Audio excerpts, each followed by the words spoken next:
How to get SBA financing to buy your first business. We're going to have this conversation with the concierge to small business lending, Mr. Bo Eckstein. Bo, how you doing? I am doing fantastic. Yesterday was an awesome day. It was Awesome. one of those days where I like one. I was on a like a training class for franchises, and they do like they spin on the Zoom. They spin the wheel. I won like $100 gift card. A deal that I worked on a year and a half ago. Finally, I'm getting sending my invoice, and it's a $5 million deal. So it was like one of Nice. those days. It's like yes, I like these days. Nice, nice, nice. This is why I love what we do. We help people. Also, there's days that just everything clicks. I know later today you are doing an event. You had more RSVPs than ever. So clearly people are looking for SBA financing to buy some small businesses. What are you going to be covering today?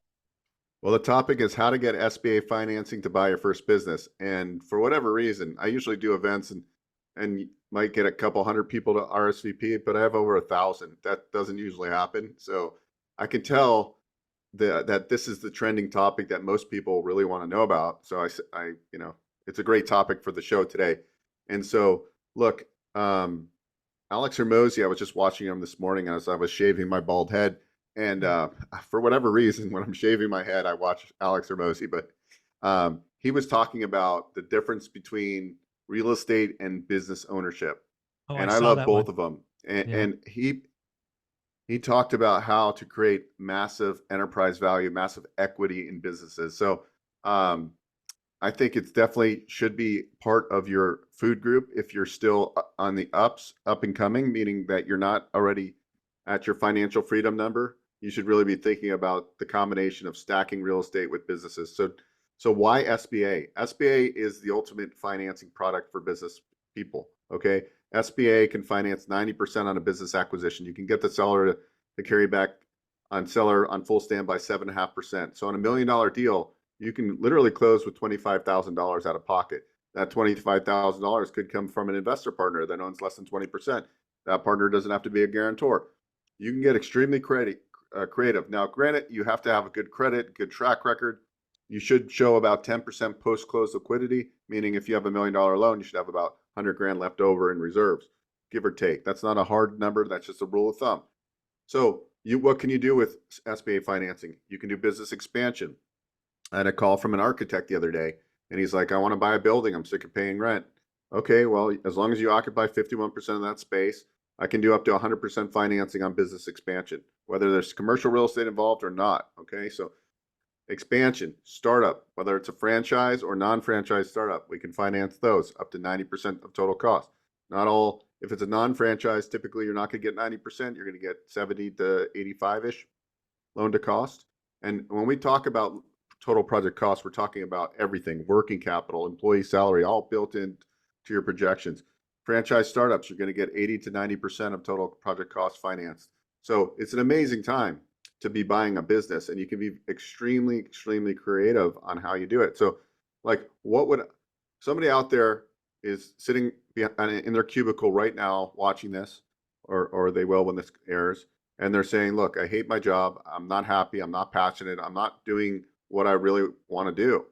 And I'm here to help as many people as I can because it's really not that complicated. It's almost easier if you have very low debt, good credit scores, and have a W-2 because it's easy to track for SBA financing. So you don't have to qualify from a debt to income standpoint. It's really like, does your outside income support your outside debts? Okay, good.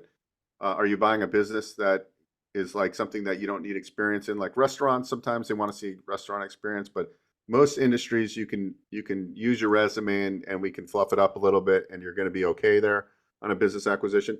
And I have a lot of people right now that are in the tech world and they've taken a hiatus from working. And the beautiful thing about SBA financing is even if you don't have current income, if you're buying an existing business, you can use whatever the salary that was getting paid to the person you're buying the business from. So you can cake in a salary. So you don't even necessarily need a job today to get an SBA loan. So there's a lot of advantages. And I think it's time. And what's eligible, anything that's considered a business. In 2010, they now deem self-storage units a business. They didn't prior to 2010. So self-storage, boutique motels, gas stations, convenience stores.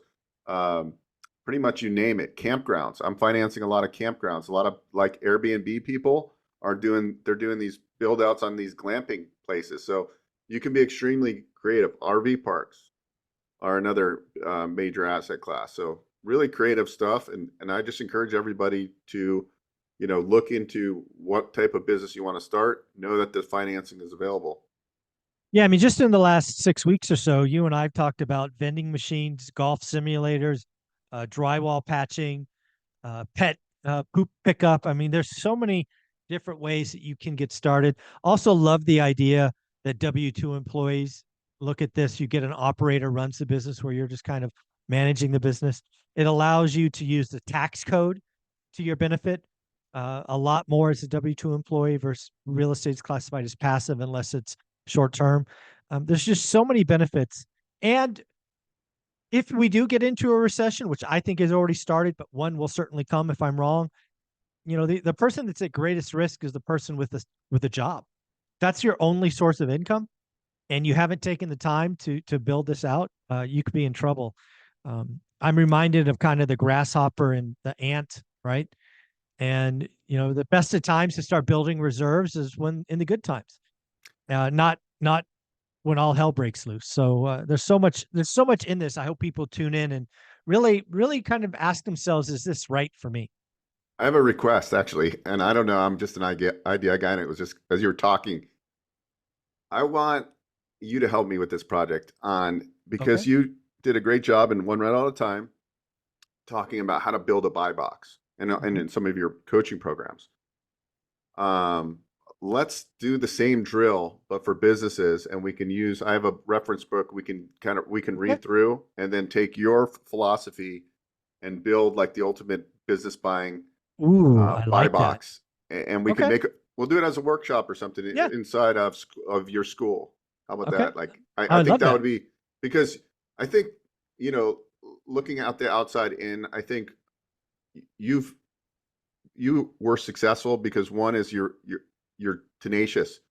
You never took you always push forward. You always hold yourself accountable. You're always like when you're doing your weekly updates and you're tracking yourself in Excel, like not many people do that stuff. And so like I know you could really do a good job helping people create this buy box for businesses. I think it'd be a fun thing to do, and I think I like we it. could help hundreds and hundreds of people.